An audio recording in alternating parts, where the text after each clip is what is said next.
This is a skyline building on another street entirely, yet the power of Wall Street's name was taken and attached to this Gothic-crowned building. 90 West Street is a building made of limestone and cast terracotta, increasingly interesting and complex the higher you raise your eyes, designed for a view from the harbor or another building. A similar but less successful use of terracotta than Gilbert's spectacular Woolworth building.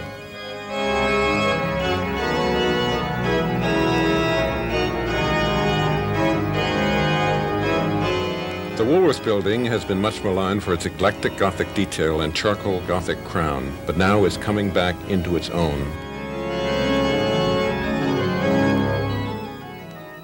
This sheer shaft is one of the most imposingly sighted skyscrapers of New York, rising almost 800 feet from the street. It soars.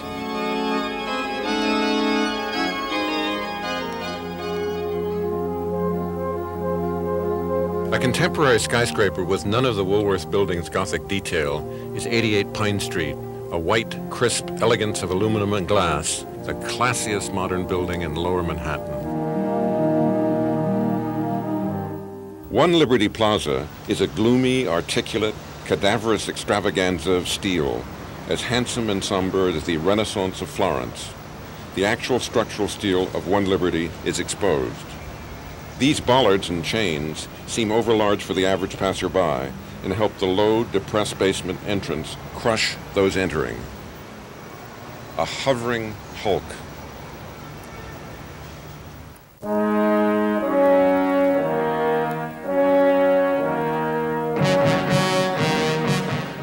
We couldn't talk about skyscrapers down here without talking about these, the tallest of the tall, twin 110-story buildings flanking lower buildings in a plaza larger than the Piazza San Marco in Venice.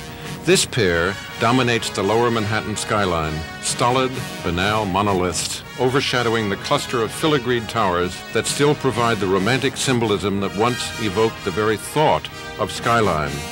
The public agency that built them ran amok with both money and aesthetics. What is this? One more skyscraper? Yes, it is, built as the Standard Oil building in the 1920s. But the interesting thing about it is the way it relates to its base. The tower is squared to the city's grid that exists to the north, rather than to the streets below. The curve of the building's facade reinforces this street's group architecture. The architects were concerned with it as a skyline element, not a local form, and hence related it to its skyline neighbors. The only Dutch remnants of Lower Manhattan are its streets, and its one major space that has remained, Bowling Green, originally known as Markveld or Marketfield. This was part of the Dutch cattle market from 1638 to 1647. Farmers would bring their cows here from uptown, maybe as far north as Canal Street, as it's presently known. The fence remaining today was erected in 1771, witnessing the first reading in New York of the Declaration of Independence, when its decorative crowns were knocked off by exuberant patriots. All the buildings here handsomely surround Bowling Green with a high order of group architecture. Here is the U.S. Custom House, the grandest Beaux-Arts building of New York, reloved by modernists searching for renewed meaning in architecture. The four monumental limestone sculptures by Daniel Chester French are very much a part of the facade. Their whiteness against gray granite is a rich counterpoint of both form and color.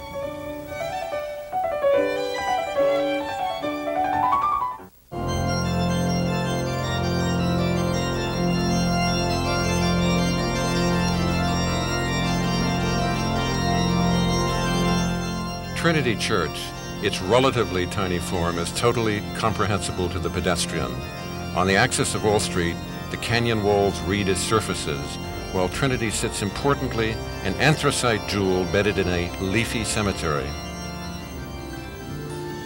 Though Henry James' pincushion of 1904 has been overgrown by tall and fat boxes, making it solid and dense, this is still the most exciting skyline in the world, the skyline of all skylines.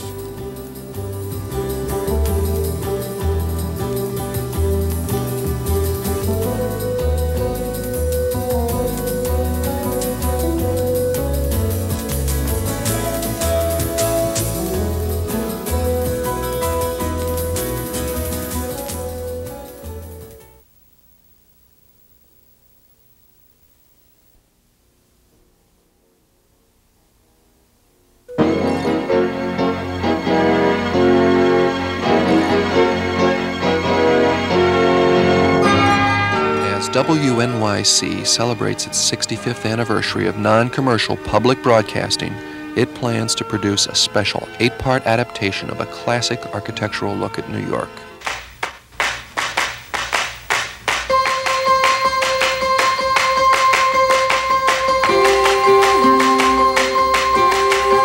That architectural look is the American Institute of Architects Guide to New York City. The AIA Guide is a critical look at the buildings and spaces in which we live and work, written by Norval White and myself, Elliot Walensky.